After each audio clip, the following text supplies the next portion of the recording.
A little girl in the crowd made a strange hand gesture no one understood except the royal guard. Seconds later he broke formation, stopped the entire parade, and what happened next left everyone in stunned silence. Now, before we continue, tell us where you're watching from in the comments, and make sure to subscribe because tomorrow, at this same time, we are dropping another powerful Royal Guard story you won't want to miss. The morning sun shone on Buckingham Palace as tourists gathered for the changing of the guard ceremony. Children perched on parents' shoulders while tour guides explained the tradition's significance. This ceremony dates back over 500 years, a guide told her group.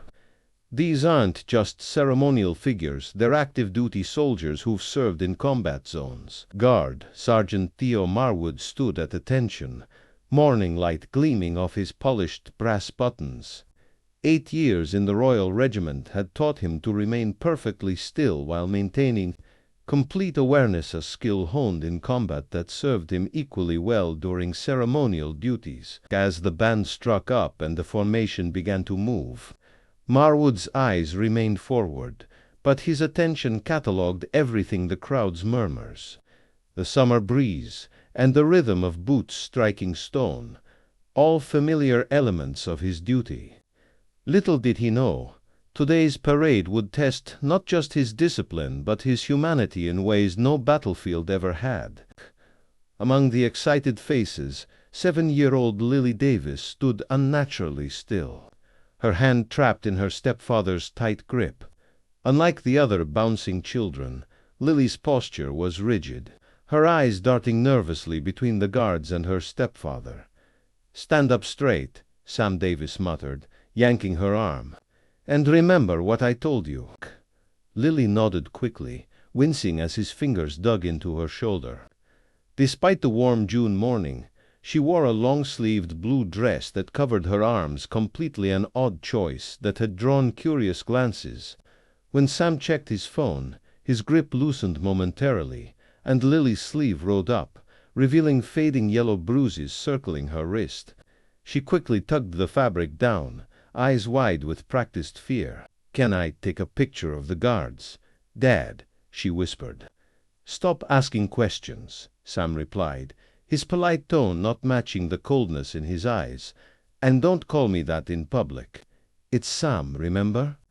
As the guards marched closer, Lily stared in wonder at their crisp red uniforms.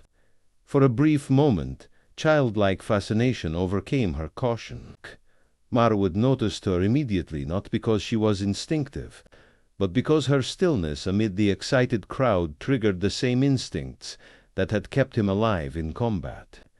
His peripheral vision caught the contrast between her fascinated eyes and rigid posture, how she calculated each movement before making it. Their eyes met briefly as he passed. In that instant, Marwood recognized something military training had taught guards to spot: fear disguised as obedience. Not a child's temporary fear, but something deeper, more ingrained. The man beside her, athletic, with an expensive watch and cultivated stubble, tightened his grip when he noticed her attention wandering. The girl immediately looked down, shifting from interested to invisible in seconds. Marwood continued his march, face betraying nothing, but his combat-trained mind had flagged the interaction for observation. As the ceremony progressed, Marwood maintained his ceremonial precision while keeping the girl and her stepfather in his peripheral vision. The contrast between them grew more apparent with each passing minute: the man's confident, almost arrogant bearing versus the child's careful, measured movements. A family with 2 young boys about Lily's age moved through the crowd, positioning themselves next to Sam and Lily. The mother smiled warmly at Lily, her Scottish accent gentle and friendly. First time seeing the changing of the guard, she asked Lily, "My boys have been talking about it all week." Before Lily could respond, Sam shifted slightly, placing himself between her and the woman. "We're trying to watch, if you don't mind," he said with a tight smile that didn't reach his eyes. "Care, of course." "Sorry to bother," the woman replied, exchanging a quick glance with her husband. Lily's eyes dropped to the ground, but not before Marwood caught her longing look at the other children. The boys were giggling, pointing excitedly at the guards' bearskin caps, their parents encouraging their enthusiasm. The contrast with Lily's enforced silence was striking, as Marwood executed a perfect turn. His line of sight briefly included Sam and Lily again. The man had bent down, whispering something in the girl's ear, though his expression remained pleasant for any onlookers. Lily's face had drained of color. When Sam straightened up, he casually adjusted Lily's collar. The movement pulled her sleeve up just enough to reveal distinct bruising. Around her upper arm the unmistakable pattern of fingerprints left by an adult hand gripping too tightly. A middle-aged couple standing nearby noticed it too. The woman's hand flew to her mouth, and she whispered something to her husband, who frowned deeply at Sam. "Lovely ceremony, isn't it?" the man said deliberately, engaging Sam while his wife smiled at Lily. "Your daughter seems fascinated by it all." Sam's jaw tightened visibly. "She's not really interested in this stuff," he replied curtly. "We're just killing time before our tour." "Oh, but she seems quite engaged," the woman persisted kindly, bending slightly toward Lily. "Are you enjoying the guards, sweetheart?" Lily's eyes widened, caught between hope and terror. She glanced up at Sam, whose smile had hardened into something dangerous that only she recognized. "She's shy," Sam said, pulling Lily against his side with what appeared to be fatherly affection, but was actually a warning squeeze. "And we don't talk to strangers, do we, Lily?" "No, Sam," she whispered, the formality of using his name not lost on the couple. As the formation changed again, Marwood's path brought him closer to their position. He could see Lily tracking his movements with unusual intensity for a child her age. Something in her gaze reminded him of civilians in war zones, people looking for someone, anyone, who might help. Sam noticed her watching the guards and bent down again. "Remember what happens if you make a scene," he whispered, his voice carrying just far enough for Marwood to hear. "Straight back home. And you know what that means." Lily's small body tensed, and she nodded quickly, fear flashing across her face. The elderly couple exchanged concerned glances, the woman's hand clutching her husband's arm as they observed Sam's increasingly controlling behavior. When Sam turned away momentarily to check his phone, the husband, a retired teacher with 40 years' experience recognizing troubled children, made another attempt. "Pardon me," he said quietly to Lily, "but I dropped my program. Would you be kind enough to hand it to me?" He gestured to the ceremonial program that had fallen suspiciously close to Lily's feet. Lily looked up at Sam, who was still distracted, then carefully bent to retrieve the paper. As she extended it toward the man, their fingers touched briefly. "Are you all right, dear?" the woman whispered, her eyes kind but concerned. Lily's lips parted, words forming but unspoken, as Sam's attention snapped back to her. "What did I just say about talking to strangers?" Sam hissed, snatching the program and thrusting it at the elderly man. "Here's your paper. Now mind your own business." He grabbed Lily's arm roughly, pulling her away from the couple and closer to the parade barrier. The sudden movement caused Lily's sleeve to ride up, revealing a distinctive pattern of bruises at different healing stages, some yellow and fading, others fresh and purple. "We're just concerned," the elderly man began.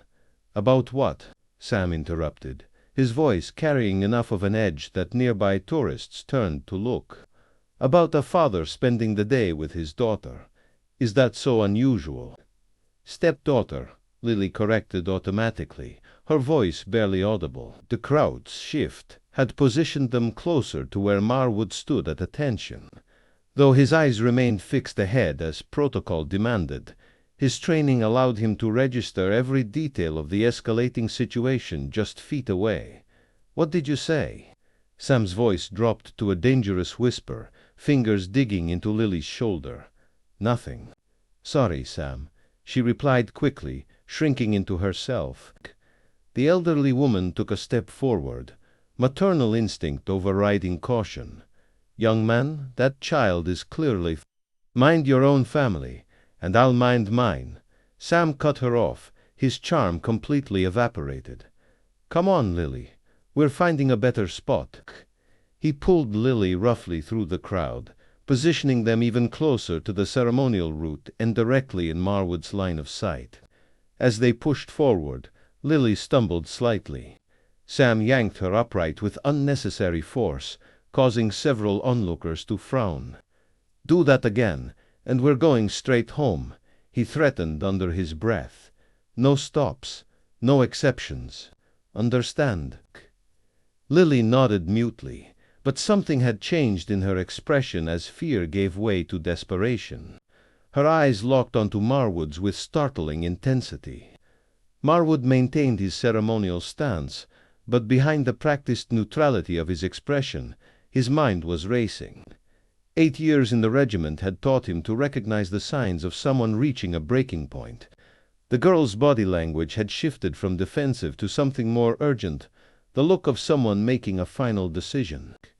The elderly couple had followed, maintaining their distance but unwilling to abandon their concerns. They weren't the only ones watching now. A young mother nearby had noticed the interaction and was discreetly pointing her phone in Sam's direction, while a tall man in a university sweatshirt had positioned himself closer, his posture suggesting he was ready to intervene if necessary. Sam sensed the mounting attention and leaned down to Lily, his expression pleasant, but his whispered words anything but. "Everyone's watching because of you. When we get home, you'll wish you'd never been born. One more mistake." He stopped abruptly, noticing how intently Lily was watching the guards. His fingers tightened around her wrist hard enough that tears sprang to her eyes. "Stop looking at them," he ordered. "They can't help you. Nobody can." The ceremonial drums echoed across the palace grounds. As the changing of the guard reached its pivotal moment, tourists raised their phones higher, eager to capture the perfect image of British tradition. But Sergeant Marwood's attention had narrowed to the small girl standing just 10 feet from his position. Lily Davis stood perfectly still, her eyes never leaving Marwood's face. There was something in her gaze that cut through the ceremonial distance, a silent plea that spoke directly to the soldier behind the uniform. As Sam became momentarily distracted by someone bumping into him from behind, Lily seized her opportunity. With deliberate, practiced movements that no 7-year-old should have needed to learn, Lily raised her small hand to her face. To casual observers, she might have been merely waving or pushing hair from her eyes, but to Marwood, who had received the same mandatory training as all service personnel working with the publics, the gesture was unmistakable. Her little fist opened and closed, then pressed against her palm the universal children's distress signal. "Help me. I'm in danger." Marwood's combat-trained mind registered the signal instantly, cataloging it alongside the bruises, the controlled fear, the stepfather's threatening behavior, forming a clear picture of a child in immediate danger. Sam caught the movement just as Lily completed it. His face darkened as he realized what she'd done. "What was that?" he demanded, grabbing her wrist mid-motion. "What did you just do?" "Nothing," Lily whispered, true terror now replacing the practiced fear she'd shown earlier. "I was just— You signaled him, didn't you?" Sam's voice dropped to a dangerous whisper as his fingers dug into her arm. "You little liar. We're leaving now." He began pulling her backward through the crowd, his grip visibly painful. Lily's feet stumbled as she was dragged away, her eyes still locked on Marwood in a final desperate plea. Here, for 8 years, Sergeant Theo Marwood had stood guard in perfect, unwavering discipline through rain and snow, through tourist pranks and provocations, through physical discomfort and mental fatigue. He had maintained the ceremonial stillness that defined the Queen's Guard. Now, in the space between one heartbeat and the next, Marwood made the decision that would change both his life and Lily's forever. The crowd gasped audibly as Marwood broke formation. The sound of his boots striking the stone pathway echoed in the sudden silence as tourists lowered their cameras in confusion. His movements were precise, purposeful, not the actions of someone breaking protocol on a whim, but of a soldier responding to a threat with tactical precision. "What's happening?" Someone in the crowd whispered loudly. "Is this part of the ceremony?" The other guards maintained their positions, years of training preventing any reaction to this unprecedented breach, though their eyes tracked Marwood's movement with professional assessment of the situation. Sam froze mid-step, Lily still clutched in his grip, as he realized the guard was moving directly toward them with unmistakable purpose. The crowd naturally parted, creating a clear path between Marwood and his objective. "Time to go," Sam muttered, yanking Lily's arm hard enough that she cried out. But it was too late. The ceremonial guard that tourists thought of as merely decorative was revealing his true nature, a highly trained soldier moving with the focused intensity of someone who had navigated far more dangerous situations than this. In that moment, as Marwood covered the distance between them with measured strides, Sam Davis realized his fundamental mistake. He had dismissed the guard as nothing more than a man in a costume, forgetting that beneath the ceremonial uniform was a soldier who had sworn to protect and who had just received a signal he could not, would not, ignore. Sir Marwood's voice carried the weight of military authority, cutting through the murmurs of the confused crowd. "I need you to release the child." Sam's expression cycled rapidly through shock, outrage, and calculation. His grip on Lily loosened slightly, but he didn't let go. "This is my daughter," he said, forcing a confused laugh. "We're just leaving to catch our tour bus." Marwood's posture remained parade ground perfect, but there was nothing ceremonial about his presence now. "Sir, I observed the distress signal. Protocol requires me to ensure the child's safety." His eyes flicked briefly to Lily. "Young lady, are you all right?" Before Lily could answer, Sam cut in. "This is ridiculous. She was just waving, playing around. Tell him, Lily." Lily's eyes dropped to the ground, years of conditioning fighting against the hope of rescue. When she looked up again, her gaze moved between Sam's warning glare and Marwood's steady presence. She began, her voice barely audible. "She's fine," Sam insisted, pulling Lily closer to his side in what appeared to be a protective gesture but was clearly restraint. "This is completely inappropriate. You're supposed to be standing guard, not harassing tourists." 2. Palace security officers had noticed the disruption and were moving toward them, speaking quietly into their radios. The crowd had formed a loose circle around the scene, many recording with their phones despite the uncomfortable tension. "My primary duty is to protect," Marwood stated with calm precision, addressing not just Sam but the gathering crowd. The young lady used a recognized distress signal taught to children for emergencies. He turned his attention fully to Lily, softening his tone slightly. "Did someone teach you that signal in school?" Lily nodded almost imperceptibly, hope beginning to replace fear in her eyes. Sure was waving. "For God's sake," Sam insisted, his charm returning as he addressed the crowd. "This is absurd. My daughter and I are here on vacation, and suddenly we're being treated like criminals. Just a few questions, sir, to clear things up," Marwood replied, his tone professional but unyielding. He positioned himself subtly, blocking any easy exit route. Perhaps the young lady would be more comfortable speaking with one of our female officers. A woman in a police uniform was approaching from the palace security office, summoned by the radio call. Sam's facade began cracking at the edges. "We don't have time for this. Our tour leaves in 15 minutes. He tugged Lily toward the edge of the crowd. "Come on, we're going, sir."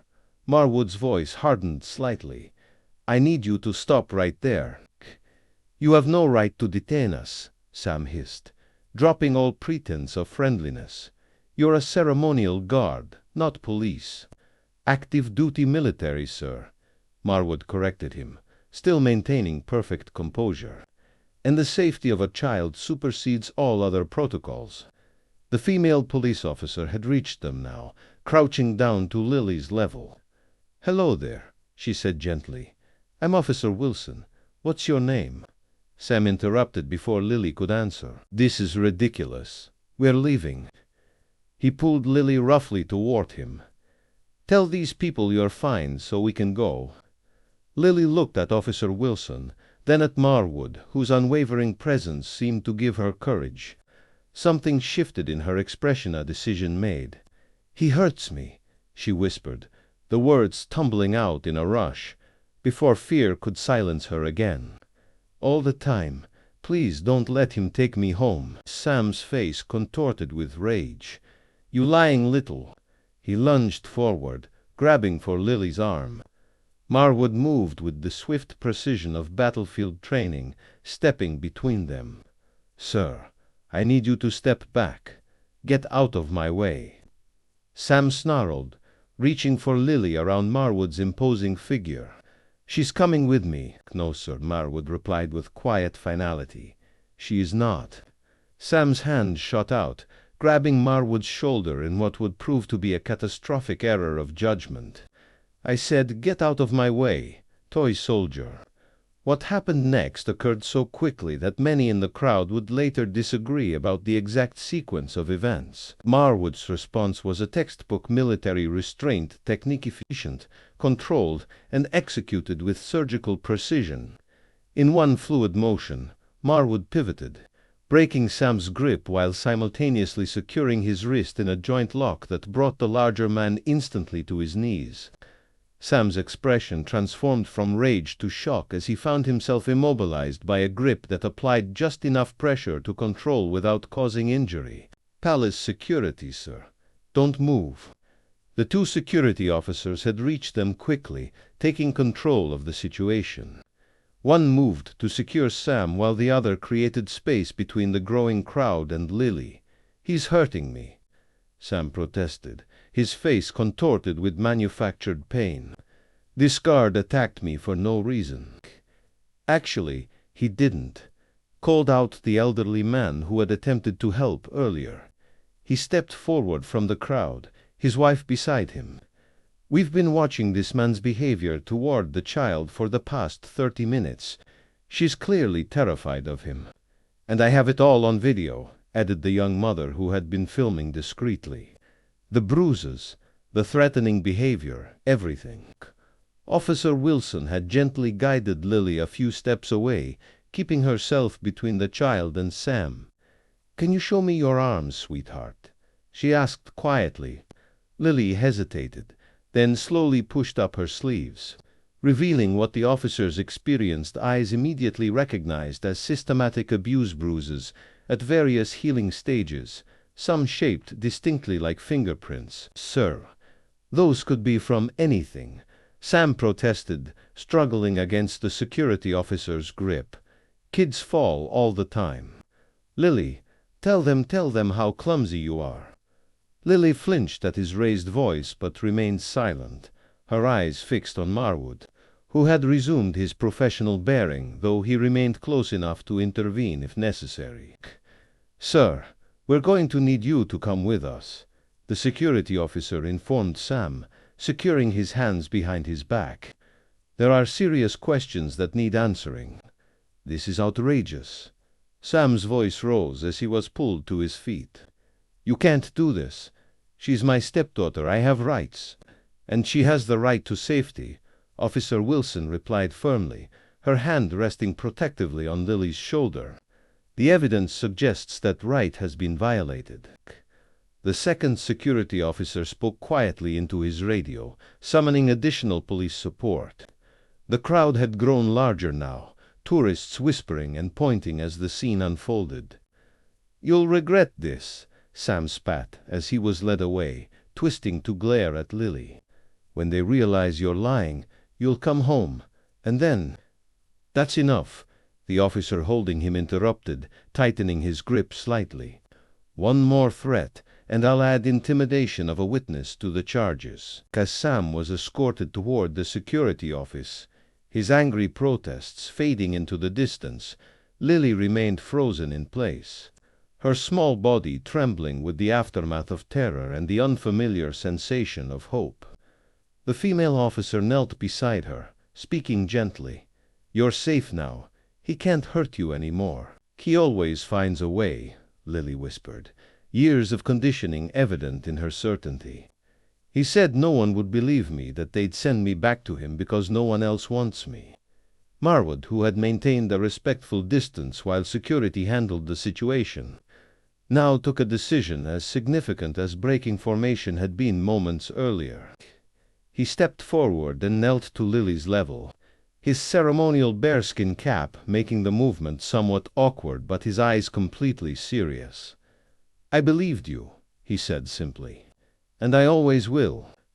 The words, spoken with absolute conviction, seemed to penetrate the layers of fear that had built up around Lily's heart.